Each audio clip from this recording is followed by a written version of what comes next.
नमस्कार बच्चों। उम्मीद करता हूँ कि आज आप सभी लोगों को पहली क्लास है ये आपकी दिनचर्या अध्याय की। उम्मीद करता हूँ कि आप लोगों को समझ में आएगी और आप लोग अच्छे से शांति से बैठ के याद करने की कोशिश करेंगे। इस चैप्टर में बहुत कुछ खास नहीं है, लेकिन आपको जानना जरूरी है। ओके, तो शुरू करते हैं हम लेट ना करते हुए। इस चैप्टर का नाम है दिनचर्या अध्याय। अष्टांग हृदय के सूत्रस्थान का द्वितीय चैप्टर है दिनचर्या। तो बेटा दिन मतलब होता है का दिन, डे। और चर्या का मतलब क्या होता है? आहार विहार और आचरण विधि। इसका मतलब यहाँ पर आचार्य जी ही कहना चाह रहे हैं कि दिन का आहार विहार और दिन में आचरण कैसा होना चाहिए, इसके बारे में इस पूरे अध्याय में एक विस्तृत जानकारी आपको सभी लोगों को दी जाएगी। ठीक है। सुबह उठने से लेकर रात को सोने तक के, रात के खाने तक की जितनी भी चर्या है, चर्या का मतलब होता है बेटा आहार विहार और आचरण विधि। सुबह से लेकर शाम तक जो कुछ भी हम कर देंगे इस अध्याय में, उन सभी का करने एक समुचित तरीके से करने के लिए नियमों का बताया गया है। तो सबसे पहले हम आते हैं, यहाँ पर बताया गया है कि ब्रह्म मुहूर्त में जागना चाहिए। आप लोग देख रहे होंगे कि यहाँ पे लिखा होगा ब्रह्म मुहूर्त में जागना। ठीक है। और बेटा इस चैप्टर में ऐसा बहुत कुछ खास नहीं मिलने वाला है, आपको सिर्फ ऐसे ही मिलेगा। यहाँ पर आचार्य ने ये बताया है कि स्वस्थ व्यक्ति को अपनी आयु की अगर अच्छा चाहता है तो उसको प्रातः काल ब्रह्म मुहूर्त होना चाहिए। ठीक है, कि पूछता है कि ब्रह्म मुहूर्त होता कितना है। तो रात्रि के अंतिम प्रहर की जो 4 घड़ियां होती है ना, उनको ब्रह्म मुहूर्त कहते हैं। अभी आगे आप चल के आगे सब चीजें जानोगे आप धीरे धीरे। फिर आगे बताया गया है दतवन का विधान। यहाँ पर आप खाली इतना जान जाइए कि शरीर सुबह सोकर उठने के बाद, ओके, किस चीज की दातुन करते हैं यहाँ बताया गया है। तो यहाँ पर जानिए अर्क, बरगद, खैर, बबूल, करंज और ककूब। इन सब की, ककूब मतलब तो अर्जुन, इन वृक्षों में से किसी एक का आप लोगों को दातुन करने के लिए बताया गया है। ठीक है, तो सबसे पहला क्या होगा आपको? सबसे पहला बताया गया यहाँ पर कि ब्रह्म मुहूर्त उठना चाहिए। दूसरा बताया गया आपको कि उसका दातुन करना चाहिए। ठीक है। दातुन करने के यहाँ पर समय बताया गया है, एक समय होता है प्रातः काल और एक समय होता है कि भोजन कर लेने के बाद। ठीक है। अब दत्तवन करने की विधि बताई जा रही है यहाँ पर कि दत्तवन कैसे करते हैं। तो कहा गया है कि दत्तवन को सबसे पहले उसके आगे के भाग को दांत से चबाकर या कूट कर उसको मुलायम कर लो। ठीक है, जिससे वह मसलों में रगड़ ना पैदा कर सके।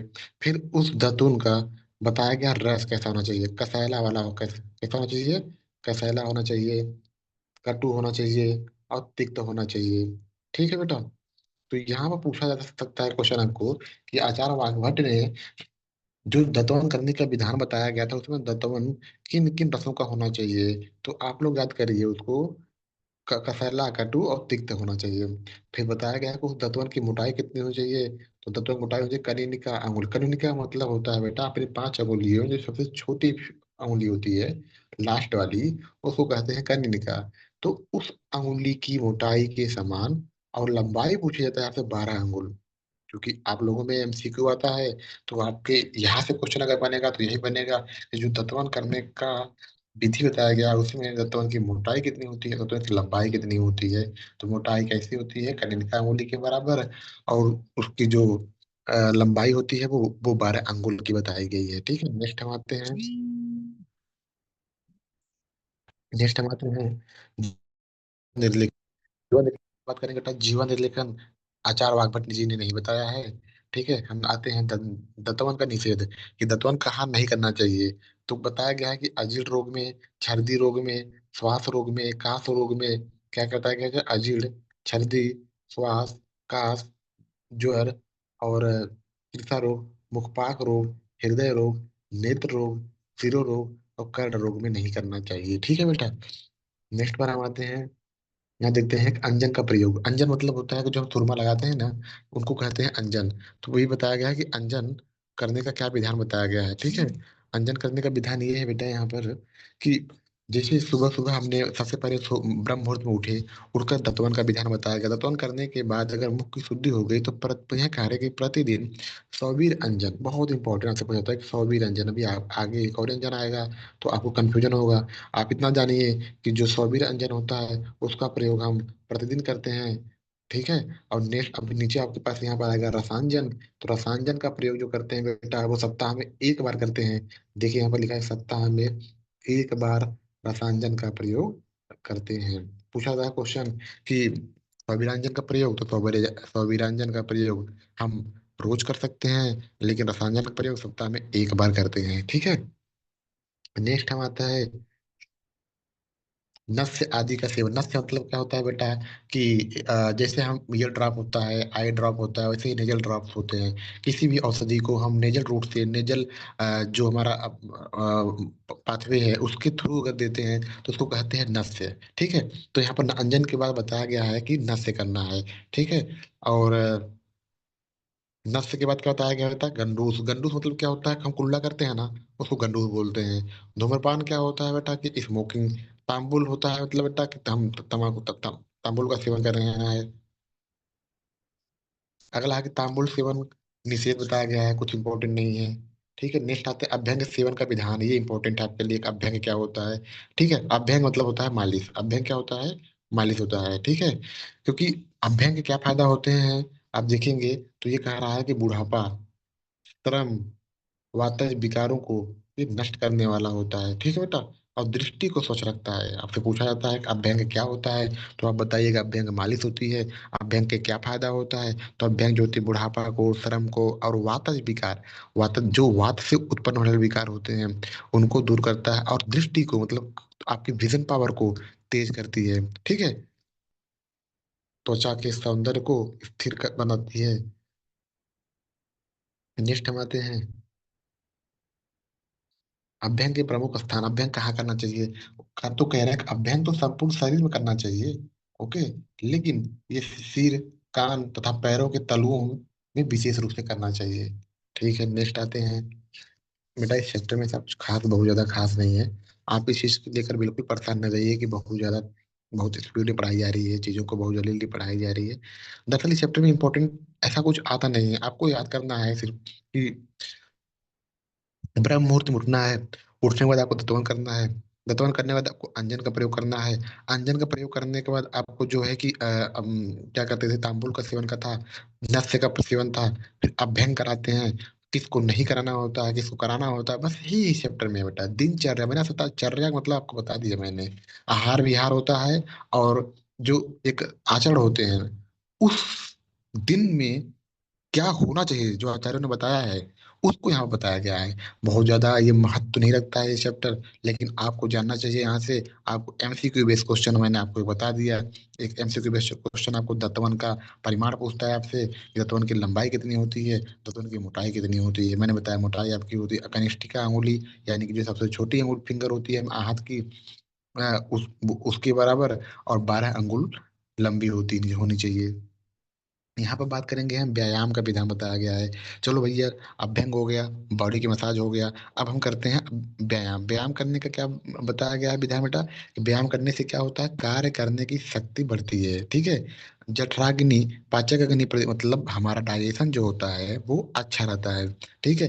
हमारे बॉडी में जो फैट वगैरह होते हैं, मेदस का क्षय होता है। जो फैट होता है बेटा, जो हमारे बॉडी में फैटी होते हैं, मोटापा होता है, ओबिसिटी होती है, उनको ये क्षय करता है। ठीक है।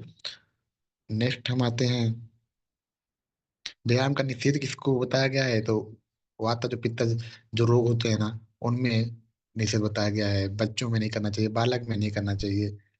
अर्ध शक्ति तथा काल निर्देश क्या होता है, अर्ध शक्ति मतलब होता है आधा शक्ति। क्या होता है बेटा, आधा शक्ति। ये कह रहा है कि जो बलवान और जो स्निग्ध, मतलब स्निग्ध मतलब क्या होता है कि घी तेल चिकनाई वाली चीज खा रहे हैं, काजू बादाम खा रहे हैं, मनुष्य जो होते हैं ना, वो शीत काल में, जो सर्दियों का समय चल रहा है उसमें जो है ना, बसंत ऋतु जो में जो व्यायाम करते हैं उसका आधा ही व्यायाम करें। ठीक है। उसको कहते हैं अल्सक्ति। नेक्स्ट क्या आते हैं, शरीर मर्दन का निर्देश बताया गया है कि व्यायाम के बाद देखिए आप जो जिम वगैरह करने जाते हैं वो एक्सरसाइज करके आते हैं, जिम वगैरह करके आते हैं तो बॉडी का मसाज करते हैं। व्यायाम के बाद क्या करते हैं, अपने शरीर का पूरा मर्दन कराते हैं, स्पंजिंग करवाते हैं। ठीक है।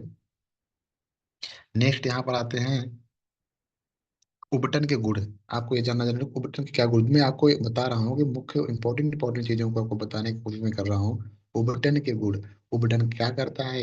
उबटन सब जानते हैं, बचपन से हम लोग उबटन का इस्तेमाल करते हुए आते हैं, हम सबको घर में होता रहता है, तो इसके बारे में हर कोई पता होता है। लेकिन उबटन के क्या गुण होते हैं, उबटन से क्या फायदे होते हैं?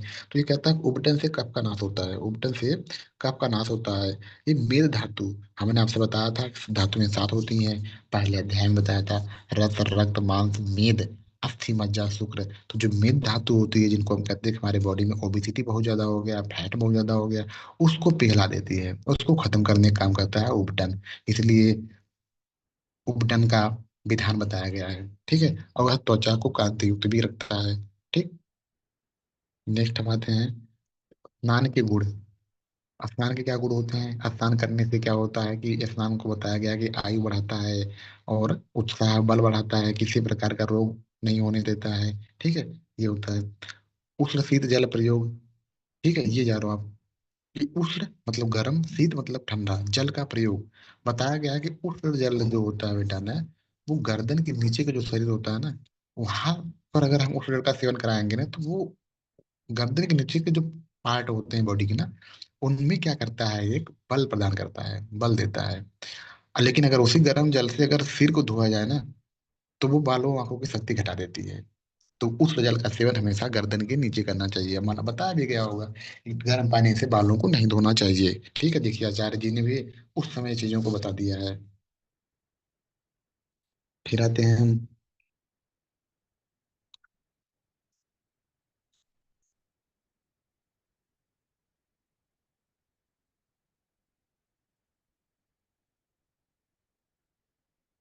पाप कर्म। ये आपके ये सबसे इम्पोर्टेंट इस चैप्टर का, अगर मैं आपसे कहूंगा कुछ इम्पोर्टेंट, तो बेटा वो आपके लिए ये इम्पोर्टेंट है। ये इम्पोर्टेंट है आपके लिए। मैं बता रहा हूँ इसमें क्या इम्पोर्टेंट है। मैं आपसे यही कहूंगा, काफी श्लोक याद कर लीजिए। आपसे पूछा जाता है कि पाप कर्म क्या होते हैं, 10 विध पाप कर्म। एग्जाम में क्वेश्चन आता है 60 में, 10 विध पाप कर्म को लिखिए। ठीक है। तो 10 विध पाप कर्म, आचार्यों ने 10 प्रकार के ऐसे कर्म बताए गए हैं जिनको मन से, वचन से और कर्म से कभी नहीं करना चाहिए। उनको त्याग देना चाहिए, ना मन से करना है, ना वचन से करना है, ना कर्म से करना है। ऐसे 10 कर्म कौन कौन से कर्म होते हैं वो यहाँ पर बताया गया है। सबसे पहले हम हिंदी जाने की कोशिश करेंगे, फिर हम आपको श्लोक पर बताएंगे। हिंसा। हिंसा मतलब क्या होता है बेटा? मारपीट करना। स्ते मतलब होता है कि चोरी करना, लूटपाट करना। अन्यथा काम क्या होता है कि अनुचित ढंग से सुख भोग करना, किसी पराई स्त्री की तरफ देखना, किसी दूसरे के घर में देखना, किसी दूसरे के घर की लड़कियों को देखना, ये एक अन्यथा काम होता है। पिसूनिता, चौथा आता है पिसूनिता। पिसूनिता मतलब होता है चुगलखोरी, जो आज के टाइम पर बहुत ज्यादा चरम पर है, हर जगह आपको मिल जाएंगे ऐसे लोग। ठीक है। पांचवा होता है परुष वाक्य। परुष वाक्य मतलब क्या होता है बेटा? कठोर, मतलब ऐसी भाषा, मतलब आजकल लोग ऐसे बोलते हैं ना, बहुत अप्रिय भाषा बोलते हैं, परुष वाक्य। आंतरिक। आंतरिक मतलब होता है झूठी बात। संभिन्न अलाप, सातवां है संभिन्न अलाप। संभिन्न अलाप मतलब क्या होता है कि बस ड्यूअल नेचर। ठीक है। कभी कुछ बोलो, कभी कुछ बोलो। हिंदी में उसको दोगलापन कहते हैं। ठीक। आठवां बात करते हैं व्यापाद। व्यापाद मतलब होता है बेटा कि किलिंग कॉन्ट्रैक्ट देना, किसी को मार डालना या मार डालने का हम योजना बनाते हैं, तो होता है व्यापादम। अविद्या। अविद्या मतलब होता है बेटा किसी दूसरे की संपत्ति को जबरदस्ती हड़प लो, अविद्या होता है। 10वां होता है दृग विपर्य। दृग विपर्य मतलब क्या होता है ना, कि जो शास्त्र में बताए गए हैं, शास्त्र में निर्देश बताया गया है कि उसके विपरीत आप बताओ। शास्त्र में अगर ये बताया गया है कि हमको बड़ों के सम्मान करना चाहिए, ईश्वर की भक्ति करनी चाहिए, सज्जनों का संगत करना चाहिए, गुरुजनों का आदर करना चाहिए, हम उसके विपरीत कर्म कर रहे हैं, तो वो होता है दृग विपर्य, होता है दृग विपर्य होता है। तो 10 विध पाप कर्म मैं फिर से पढ़ रहा हूँ। हिंसा, स्ते, अनथा काम, पिसूनता, परुषवाक, अनृत, संभिन्न अलाप, अविद्या, व्यापादम और दृग विपर्य। श्लोक पर आ जाते हैं, श्लोक पर एक बार देख लेते हैं श्लोक क्या कहना चाह रहा है। हिंसा, स्ते, अन्यथा कामम, पैशून्यम, परुष, अनृते। ठीक है, याद कर लेना। संभिन्न अलापम, व्यापादम, अविद्याम, दृग विपर्यम, पापम कर्मेति, 10 काय वाण, काय वाणी और मन कर्म। ये तीनों जो है, तीनों से कभी नहीं करना चाहिए, त्याग देना चाहिए। ठीक है। इस चैप्टर में मुझे जो इंपॉर्टेंट लगता है वो ना, वो पाप कर्म, 10 पाप कर्म कौन कौन से होते हैं। ठीक है, याद करिएगा, याद करने की कोशिश करिएगा, 4 बार बोलिएगा, 5 बार बोलिएगा, बेटा याद हो जाएगा। 56 प्रकार के आपको ट्रिक्स बना के, न्यूक्स बना के पढ़ाने का कोई मतलब नहीं होता है। चीजों को आप समझिए। अभी आप फर्स्ट ईयर के स्टूडेंट हो, आपको सारी की सारी चीजें पढ़नी चाहिए। नेक्स्ट हम आते हैं अनुकूल व्यवहार निर्देश। अनुकूल व्यवहार निर्देश में क्या बताया गया है कि व्यवहार जो होना चाहिए हमारा ना बेटा, वो अनुकूल होना चाहिए। किसके साथ कैसा, कोई बड़ा है तो उसके साथ कैसा, छोटा है तो कैसा, कोई रिच पर्सन है तो उसके साथ कैसा बिहेवियर करना है, कोई पुअर पर्सन है तो उसके साथ कैसा बिहेवियर करना चाहिए, वो होता है अनुकूल व्यवहार। ठीक है। समदृष्टता का निर्देश सभी प्राणियों को, समदृष्टता मतलब होता है इक्वली, हर किसी को इक्वली समझो आप। सभी प्राणियों को, कोई मतलब कोई छोटा या बड़ा कोई नहीं है, सबकी, हर कोई, चाहे वो कीड़े मकोड़े हो, चाहे चींटी हो, चाहे कुछ भी हो, हर किसी का सम्मान करना चाहिए। ठीक है। नेक्स्ट हम आते हैं याचकों की सम्मान, ये नहीं, समभाव का निर्देश। समभाव मतलब क्या होता है बेटा? समभाव मतलब स्थिति परिस्थिति चाहे कुछ भी हो जाए, सुख हो चाहे दुख हो, संकट हो विपत्ति हो, या ऐसा कुछ नहीं हो, तो हमें हमेशा जो होता है ना, समभाव में रहना चाहिए। खुशी हुई, खुशी का माहौल है, तो आप एकदम से पागल मत हो जाओ। और दुखी का माहौल अगर है तो एकदम से आप इतनी ज्यादा डीप में चले जाओ कि आपको समस्या हो जाए। यहाँ पर कहते हैं समभाव बताया गया है, संपत्ति में विपत्ति में। ठीक है, समान भाव से रहो। किस कारण से संपत्ति मिली है और किस कारण से विपत्ति मिली, इसका पता करें हमेशा। प्रॉब्लम की, आपको प्रॉब्लम के सलूशन पर ध्यान देना है, न कि प्रॉब्लम्स पर ध्यान देना है। जिस कारण से विपत्ति मिली है उस कारण से द्वेष करना चाहिए, न कि विपत्ति से द्वेष करें। ठीक है। सुख दुख आते रहते हैं बेटा, दुख से नहीं झगड़ा करना चाहिए, दुख के कारणों से झगड़ा करनी चाहिए। आप दुख के कारण पता करिए कि दुख हो क्यों रहा है। ठीक है। फिर हम आते हैं नेक्स्ट पर, याचकों की सम्मान विधि। ये भी इम्पोर्टेंट नहीं है। संभाव, सॉरी, मधुर भाषा। विचारों को गुप्त रखें, एक लाइन यहाँ पर है, विचारों को गुप्त रखें। न अपने को, किसी को, शत्रु को, न दूसरों को अपना शत्रु बतलाएं। ठीक है। अपने आप को किसी का शत्रु मत बताओ, ना शत्रु को बताओ को मेरा शत्रु है, ना किसी को बताओ आपकी मेरा शत्रु वो है। ठीक है। किसी ने आपका अपमान किया हो तो तो उसको भी स्नेह पूर्वक आप उसके साथ बिहेव करिए, किसी से ना करें बुराई उसकी।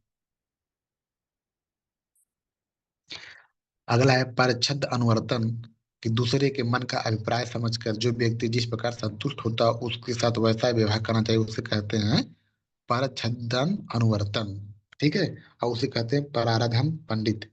ठीक। नेक्स्ट, इंद्रियों की व्यवहार विधि। कह रहा है कि जो हमारी इंद्रियां है ना बेटा, आँख कान जो इंद्रियां हैं, ये अपने अपने विषयों को उपभोग करने से इसको रोकिए मत, रोकिए मत उसको, परंतु उन उन विषयों में उन्हें अत्यंत लोलुप भी होने न दें। मतलब अगर आँख का काम होता है किसी चीज को देखना का, तो आप देखने दीजिए उसको। ठीक है। आप ये नहीं है कि दिन भर आप गंदी चीजें को देखते रहो, अत्यंत लोलुप भी ना होने दें। यहाँ पर एक और इम्पोर्टेंट आपके पास एक शब्द आता है, त्रिवर्ग आता है। मैं आपसे कहूंगा कि आप उसको बहुत ध्यान से देखिए, त्रिवर्ग होता क्या है। धर्म अर्थ काम बेटा। मैं आपको बता दूं कि जब पहला चैप्टर आप पढ़ रहे थे, कहीं पर एक शब्द और आया था, मोक्ष आया था। पहले अध्याय में आया था ना, जब हम आयुष कामी अध्याय पढ़ रहे थे तो उसमें हमने पहला बताया था कि आयुर्वेद का प्रयोजन बताया था। तो वहाँ पे एक शब्द आया था, धर्म अर्थ काम मोक्ष। यहाँ पर धर्म अर्थ काम को उन्होंने बताया कि ये त्रिवर्ग होता है। क्या होता है ये? त्रिवर्ग होता है ये। ठीक है। और धर्म अर्थ काम मोक्ष को कहते हैं चतुर्वर्ग। ठीक है। च- चतुर्विध और पुरुषार्थ भी कहते हैं उसको बेटा। नेक्स्ट,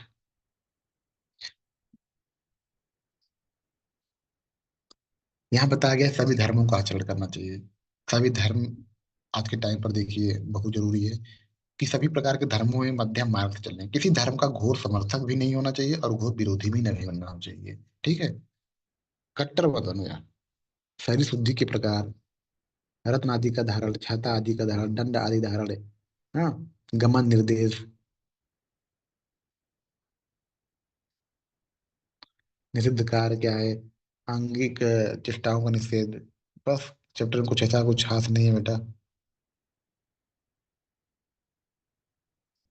एक, हाँ, एक और आया है, जो 10 पाप कर्म थे जिनको नहीं करना चाहिए था, उसके साथ यहाँ पर निषिद्ध कर्म कुछ आए हैं, कुछ निषिद्ध कर्म जिनको प्रोहिबिटेड एक्शन है, इनको करना ही नहीं चाहिए। जैसे पूर्व दिशा की ओर से बहने वाली वायु का सेवन मत करिए, सामने से आने वाली वायु का सेवन मत करिए, धूप का, धूल का, तुषार का, तुषार मतलब होता है ओस या बर्फ का, इन सब का सेवन नहीं करना चाहिए, ठीक है।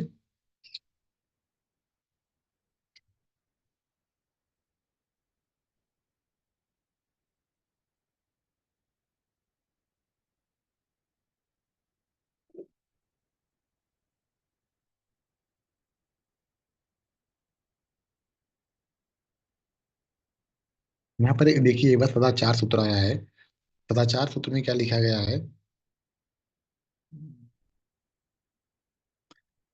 सभी प्राणियों पर दयालु होना, दान देना, मन तथा वाणी पर नियंत्रण रखना, इन्हें स्वतंत्र न छोड़ना तथा दूसरों के अर्थों में स्वार्थ बुद्धि रखना, ठीक है, यह शुद्ध रूप में पूर्ण सदाचार माना गया है। ठीक। आते हैं बेटा, एक शब्द आता है यहाँ पर सदवृत्त। आप जब तक लास्ट में आओगे आपको मिलेगा सदवृत्त। क्या मिला है आपको? एक सदवृत्त का उपसंहार। क्या होता है सदवृत्त, जानिए। सदाचार, सद्वृत्त सज्जनों का कर्तव्य।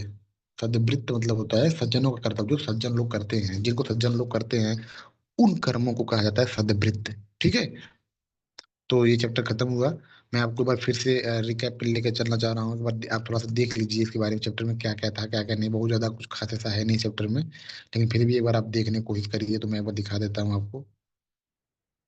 नहीं, मैं इसका नोट दे दूंगा आप लोगों को सीधे।